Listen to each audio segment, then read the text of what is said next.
கரூர் நிகழ்வுக்கு பிறகு எவ்வளவோ சவால்கள், எவ்வளவோ தடைகள்,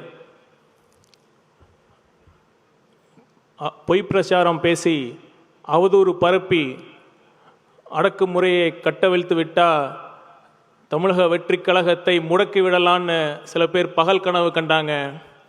முடக்கிறதுக்கு இது ஒன்றும் காசுக்காக ஆரம்பித்த கட்சி இல்லை.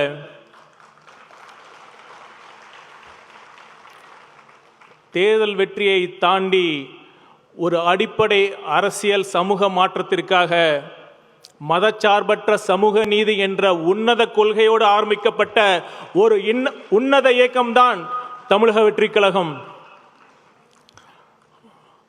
ஒரு புறம் சிபிஐ விசாரித்துக் கொண்டிருக்கிறது.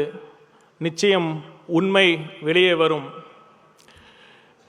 இன்னொரு புறம் மறைந்த 41 உயிர்களுக்கு நாம் செய்யும் உண்மையான அஞ்சலி என்று நான் கருதுவது என்னவென்றால், நாம் எந்த நோக்கத்திற்காக இந்த இயக்கத்தை ஆரம்பித்தோமோ,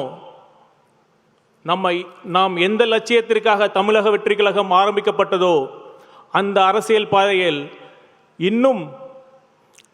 இன்னும் அதிகமாக கொள்கைப்பற்றுடன், இன்னும் அதிக விவேகத்துடன் முழுக்க மக்கள் நலன் சார்ந்த அரசியலை முன்வைத்து 2026 நம் வெற்றி தலைவர் விஜய் அவர்களின் தலைமையில் ஒரு நேர்மையான நல்லாட்சி அமைவதே இறந்து போன அனைத்து உயிர்களுக்கும் நாம் செய்யும் உண்மையான அஞ்சலியாக நான் கருதுகிறேன். நிச்சயம் அதை நாம் செய்வோம்.